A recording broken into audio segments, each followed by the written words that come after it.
Bonjour, bienvenue dans ce JT. La sécheresse, l'environnement, le bio, nous vous proposons aujourd'hui le tour d'une actualité très agricole. Avec Jacques Jaouen, président de la Chambre d'agriculture du Finistère, nous revenons tout de suite sur ces questions. Un point sur l'actualité de ce mercredi 8 juin 2011 dans le Finistère.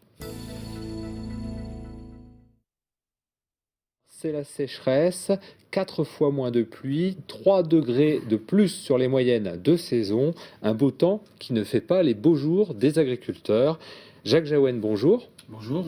Les paysans finistériens sont-ils réellement touchés par la sécheresse ? Alors, nous sommes concernés, et c'est vrai que nous sommes dans une situation atypique. Je dois dire quand même que les autres régions françaises sont extrêmement touchées. Là, il y a des situations dramatiques. Nous, il y a des zones dans notre région et notre département qui sont plus concernées que d'autres. Quelles sont ces zones ? Le sud du département, où là, il y a eu un déficit hydrique encore plus important.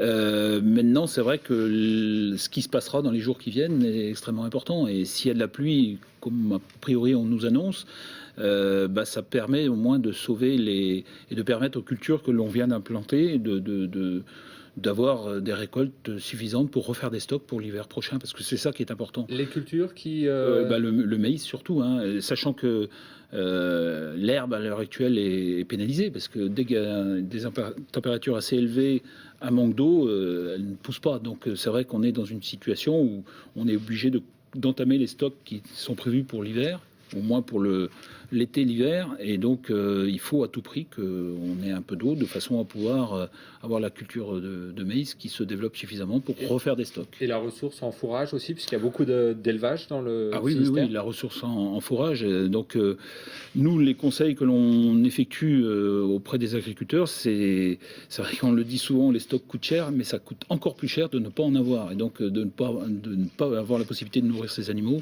Donc il faut vraiment avoir des stocks, refaire les stocks et anticiper. Donc il faut. Alors on est dans, je le précise, une situation qui est atypique comparée à d'autres régions françaises. On n'est pas dans la même situation dramatique. Donc il faut rester prudent. Mais l'avenir, voilà, on regarde la météo et on espère que l'on aura de la pluie. Alors, j'espère qu'on aura un été quand même beau, parce que il faut quand même l'espérer. Vous parliez de mesures de situation atypique. Il y a aussi des mesures atypiques, des mesures anti-sécheresse, notamment des aides financières et des échelonnements de charges qui ont été décidés. Est-ce que c'est des mesures suffisantes ? C'est toujours des mesures qui apportent au moins une solution temporaire ou permettre de compenser dans des situations dramatiques. Je crois que c'est toujours le fourrage qui va manquer. Donc il faut qu'on fasse aussi valoir une solidarité au sein du monde agricole.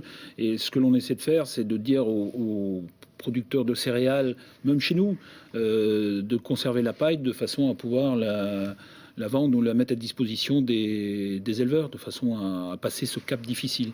Donc voilà le grand message. Après les aides, ça compense une petite partie, ça vient aider, mais c'est vraiment le problème du fourrage et de pouvoir nourrir ces animaux. C'est dramatique pour un éleveur, quel qu'il soit, et surtout là je vois dans les régions françaises où ils sont vraiment touchés, ne plus rien avoir à donner à ces animaux. Donc certains sont obligés de faire abattre leurs animaux parce qu'ils n'ont plus de stock. Il faut quand même le savoir. On va enchaîner avec ce mardi cette décision du parc marin d'Iroise qui a dit non à l'extension d'une porcherie à Saint-Nic-en-Baie de Douarnenez.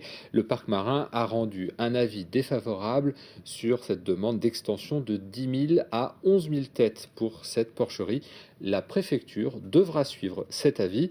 Cette décision, c'est une première. Donc, Jacques Jaouen, les défenseurs de l'environnement ont-ils gagné sur les agriculteurs ? Alors, je ne veux pas le prendre comme ça, je vais plutôt...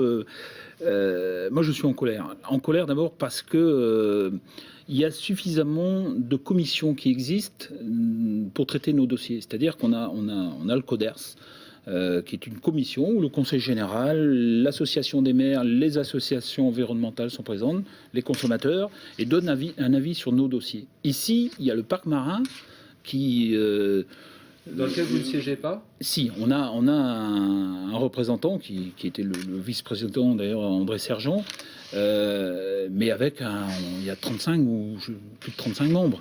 Donc on est minoritaire, 1 pour 35. Donc, voilà, le parc marin donne un avis sur des dossiers, un avis conforme. C'est-à-dire que si l'avis n'est pas favorable, le dossier, l'administration et notamment le préfet est obligé de se soumettre à cet avis-là.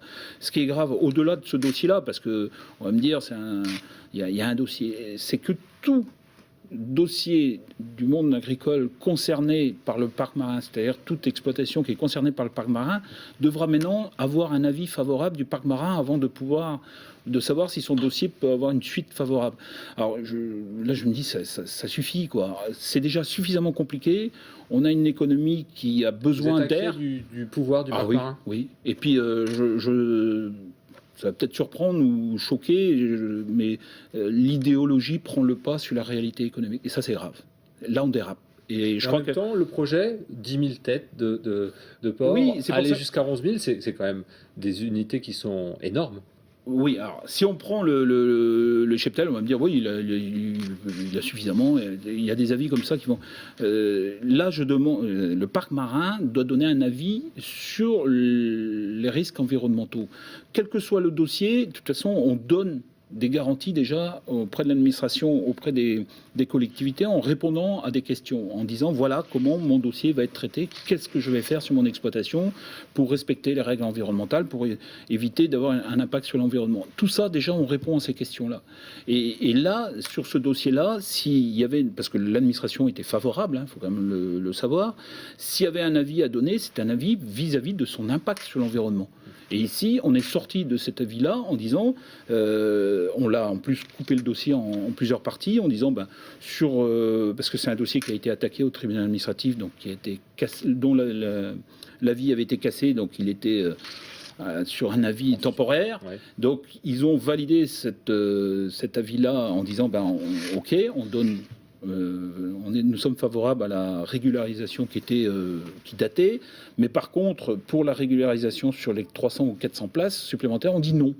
Alors que on le prend dans sa globalité ou pas du tout. Technique, oui, voilà, c'est très technique, mais en même temps, je crois que pour résumer, vous êtes inquiet aujourd'hui je suis inquiet du pouvoir du parc marin. Du pouvoir du parc marin sur l'ensemble des dossiers, petits, moyens, grands, mais je crois que je suis plus inquiet encore sur l'avenir économique global de notre département si on va dans ce sens-là.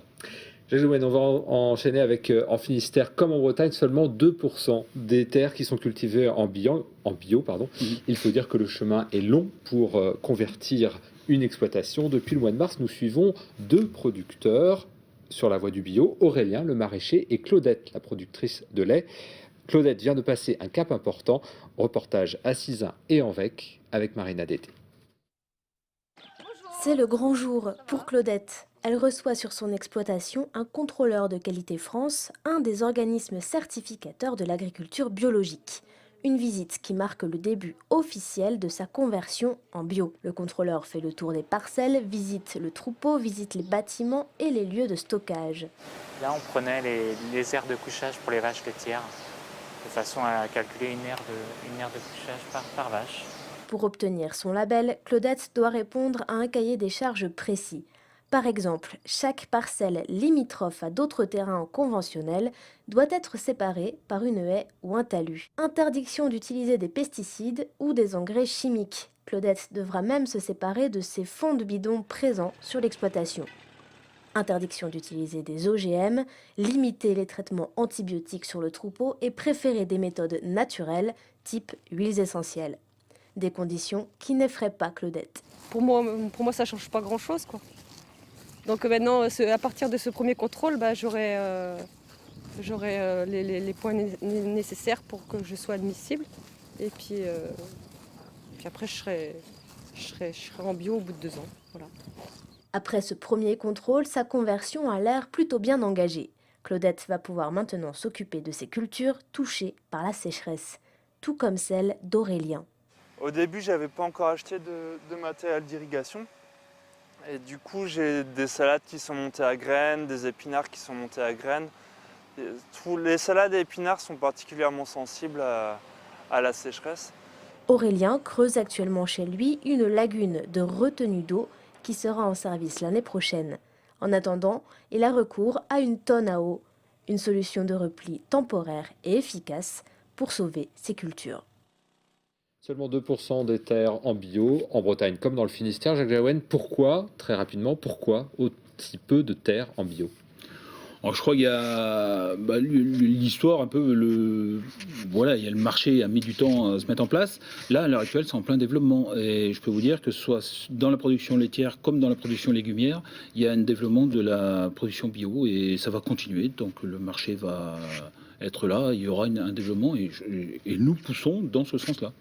Jacques Jaouen, merci d'être venu sur le plateau du JT pour ce JT très agricole. Merci beaucoup de nous avoir suivis. On se retrouve demain à 18h15 pour un nouveau point sur l'actualité du Finistère. Bonne soirée à vous.